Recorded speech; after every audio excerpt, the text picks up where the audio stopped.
Welcome, Spartans, to another Halo Book Club, part of Podcast Evolve, your home for Halo. I'm your host, Oran, and with me today is David. Hello, everybody. And Krysta. Hello.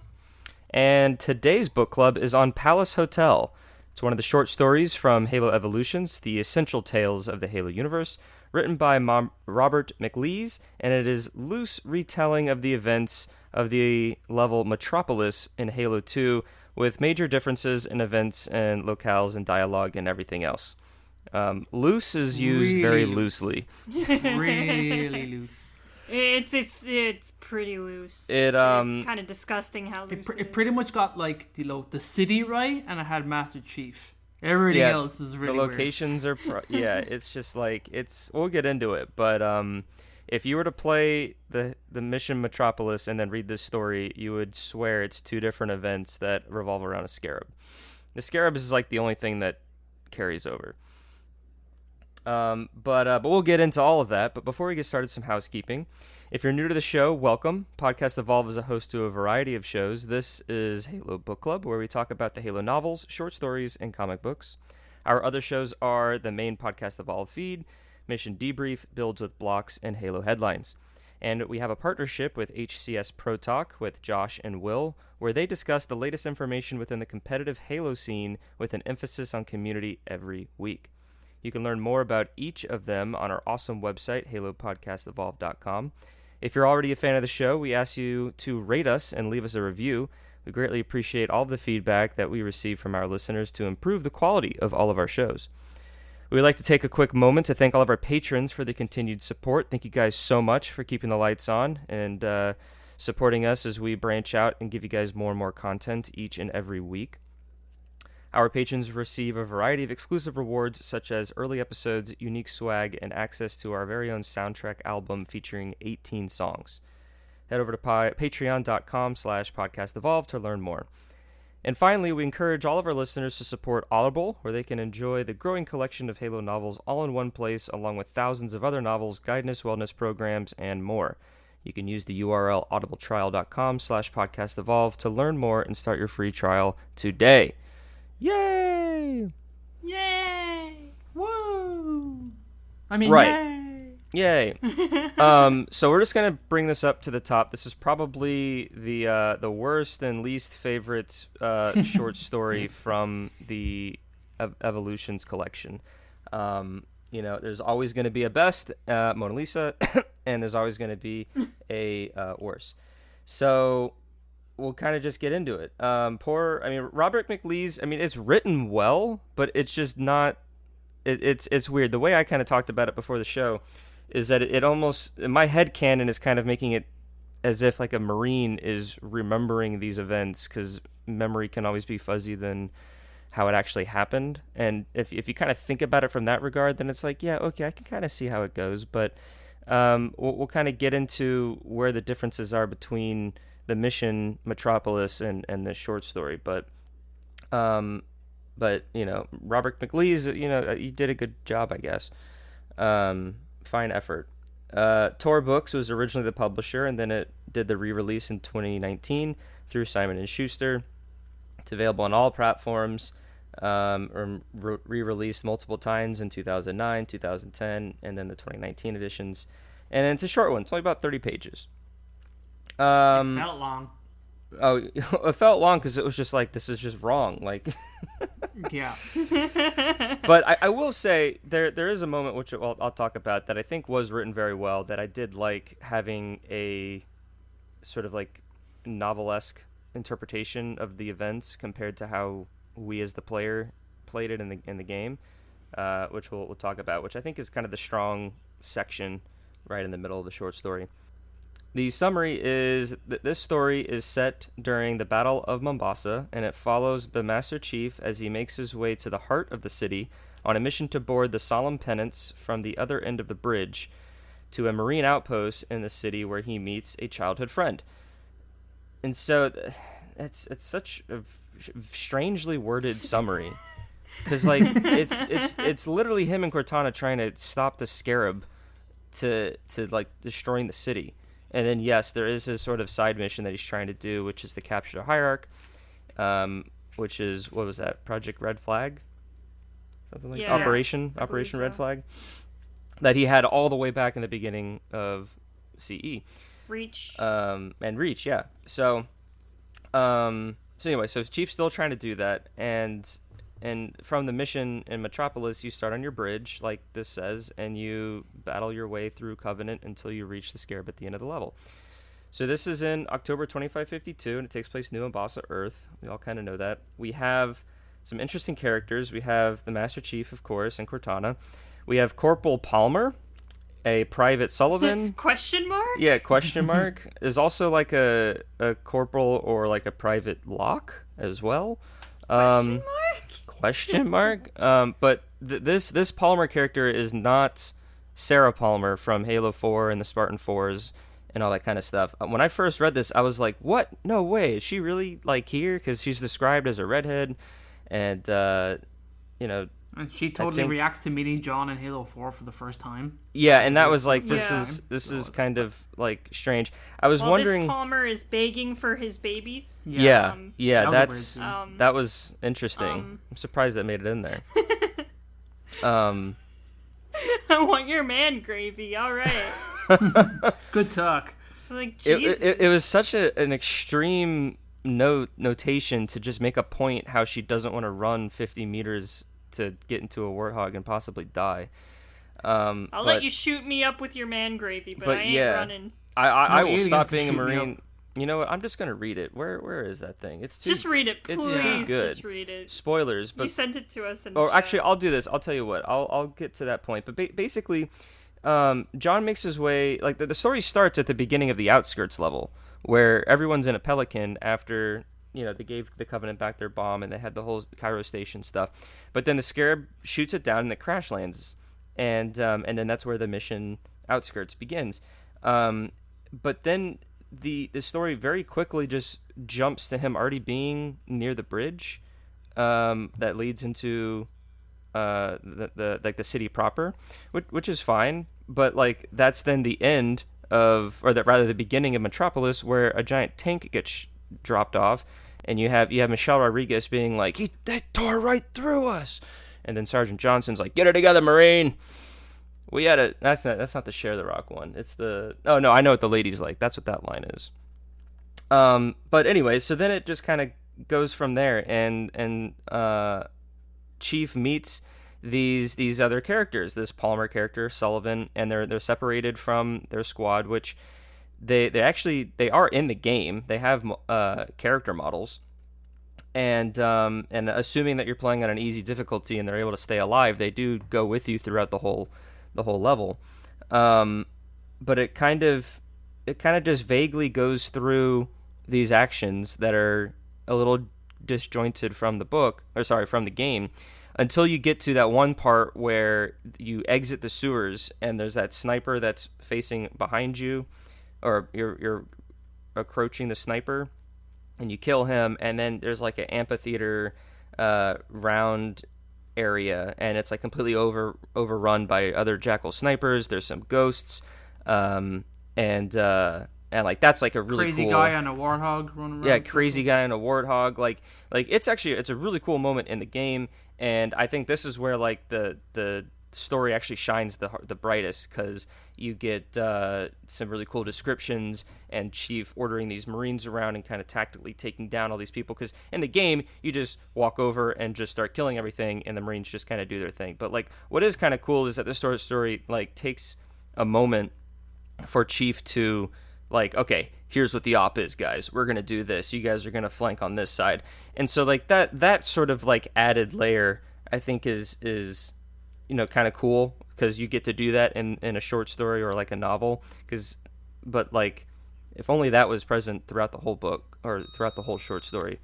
But yeah, this is where this moment comes to where like Chief's like, all right, Palmer, you're going to go run over here and take this warthog. And she's like, now wait just a darn minute. And here's what she says, guys. It's pretty funny. She says, Chief, Chief, I believe I can honestly say that even though you are an honest-to-Buddha one-man death squad, and that if you were to ask nicely to give up my lucrative career in the Corps and start pumping out your babies as fast as you can put them in me, then there is no way that I'm going to run across a 50 goddamn meter of open terrain covered by 3 jackal snipers that I can see just to jump into an open vehicle. Throwing myself on a goddamn grenade makes more sense than that. Hot damn. That's spicy Hot talk damn. right there. And it's just like, holy cow, that was a mouthful just to say you don't want to do that. But I guess she has the hot for Chief. Never seen his face. I give it a 0 out of 10. Yeah. Very weird. Very weird indeed. Just why? Why did we have to put that in there? I didn't want to know that. I didn't want to visualize that. And I'm scarred for life. I'm suing. It's just so weird. It's just so over we the like top. them. Yeah, it's so out of place. Yeah. I mean, obviously, like the Palmer character in this is a real character because she gets like all the dialogue essentially. And John has got plenty of responses. Cortana's in her too, but she's kind of very much in the background. Yeah. But I don't know. It was a weird moment. I had to read it twice. I was like, this is not good. I'm not. This is wrong. Yeah. Yeah. The first half, I read it in like 2 parts, and just like the first half, I was just so confused because I was like, this is not what's in the game. And then we get to this scene, and I'm like, okay, this actually is pretty cool, and I'm like really engaged. And then they throw this line in, and I'm just like, what in the world? But yeah, like I said, I think this is the strongest part of the scene. You get to see the Marines in action. You get to read kind of, Chief's decision making, how he just like says, okay, ready, go, and then he's already like 10 meters away because he can sprint so fast, and the Marines are just like starstruck. So that's pretty cool. But then it starts going to sort of the end of the short story where we get the title of the short story, The Palace Hotel, where there's kind of like a debrief, regroup, like, okay, guys, we did it, but we're readying our forces before we get ready to fight the Scarab. In the game, after this section, you just get in your Warthog and you just drive right to the highway area and you just start fighting everybody. I assume that there's a Palace Hotel like logo or marquee on the side of a building somewhere, just like there's a Hotel Zanzibar in Outskirts, but that's what I was thinking this was almost. I was like, wait, is it that That's hotel? what I thought first, but I was like, no, I'm pretty sure that's Zanzibar, and that's in the Outskirts mission. But all you do is like walk through the lobby, and then like all the Marines or like the back of the hotel is blown out, and then that's where you get the Warthog in that level to then go drive through all the sewers and stuff. And those Marines have their own in-canon story and even short kind of cutscene and everything. Yeah. The day at the beach kind of stuff that tells the story of these Marines. So, the Marines in Hotel Zanzibar. Yeah. I got you. So it was just very strange. But then now we have this whole dialogue cutscene that like just never happened, and Master Chief meets this lieutenant called Parissa. What's her last name? It. Parissa something. It's just Lieutenant. She has a last name. And she starts talking about how, or like John like noticed her accent was a little weird, and she's like, yeah, well, I was born on Earth, but then I quickly moved to Eridanus 2, and I grew up there, and then joined the Corps, and then they brought everyone back to Earth when the Covenant was starting to, kill everybody, and then she just kind of like what, I might have missed this, but like what prompts her to like start talking about her childhood and like show Master Chief her photo? She had the photo out and was looking at it when John came up to her, and he recognized the photo. Because people just stare at photos in their free time. I don't understand. Well, it's like this. She's not. So this is like years later after John gets abducted, and you'd think there'd be a different photo or like a different memory that she'd be holding on to. Like this is supposed to be like soldiers looking at something. Like this is what they're fighting for. They're looking at their dog tags, or they're looking at a dead kid. And it's like she's looking at a childhood kid who she like had a crush with. And then John remembers and recognizes that it was like, oh, that was me, and this is someone who I used to know, and I got abducted and did this whole thing, and I was flash cloned, and so she had all these memories with a clone that then died, and so she's like heartbroken, and it just felt so forced, and I was just like, what is? Yeah, it's and so because out of place. and because everything else in this short story was already like not really correct, it just was like, well, what do I make of this? So yeah, I don't know, but that's basically it. Like, That story just kind of ends with like, okay, we have a bunch of wraiths coming up towards us, and they say numerous times, 4 wraiths coming, and then it's kind of like, okay, well in the game there's 2, and then and there's like a bunch of and drops off some ghosts and stuff and some jackals. yeah, And it's like, oh, it's Cortana made it sound like that she brought everybody here to be a distraction to lure the because the Scarab was going to come through here. So she's like, oh, I will redirect all these forces, which is cool on paper. I'm like, that's cool if Cortana did all that in the background while you were playing that mission. But the fact that everything that happens in the mission is so different to what happens in the story kind of ruins it. And then it's like, okay, the Scarab's coming, and John is smiling behind his helmet. Great. It's just, what? It's like, oh wait, we're childhood friends, but I will say nothing, and shall Golly. continue and ignore that this ever. Do you think Chief always smiles behind his helmet? All the time, constantly. You think so? Yeah, he's a He's happy just making camper. faces at people. Yeah. Is it like now with mask culture post COVID where you can like lick your lips or like smile or do whatever behind your mask because no one would know? Well, I don't know about you, Oran, but I've adopted the Spartan smile over the past year. Yeah, Do where know what you I do mean? the... Oh, yeah. the two like- the two finger. Yeah, no one knows what I'm doing, so even when I do it, do you know what I mean? But I'm doing it, Oran. I'm rocking it. I think my significant other would not approve of that. You should do it. You should do it like one time when you guys are like at a grocery store checking out or something, just to see what she says. Be like, thank you, and then do the Spartan doing? smile. She's gonna be like, what the Have a good day at work. Spartan Right. smile. And just like have like stone face, not We even should, smiling. we should and make just that. do We should make that a Spartan smile. meme. Sees Craig as an Easter egg in Halo Infinite. Hashtag Spartan 100%. smile. Yeah, I like it. So, well, that's. I mean, we kind of just blazed through that, but like honestly, like it's hard to talk about this because it's just so different from the game. But like, the pacing I felt was just kind of off, and the really only interesting part was the big battle towards the final third of the short story where we took out all the jackal snipers. And actually, shooting our lead's face off point blank with a Gauss hog was pretty that was sweet. cool. I'll give you that. Chief also kills a jackal by shoving his index and middle finger through the back of its skull and out of its eyes. Yeah, That's hardcore. Like That that's was pretty hard. that's pretty testosterone there, if I'm not gonna lie. I That's thought a it was kind of flex. sus. I'm like, how the fuck did you do that? Like, He's why just not, like, I like- used my pointer and my middle finger together to make make a a spike. spike. I And mean, then it's It probably okay. makes sense because he can probably do that with Mjolnir with like, a whole bunch of these aliens. Why didn't he just bash the guy's skull in with his fist?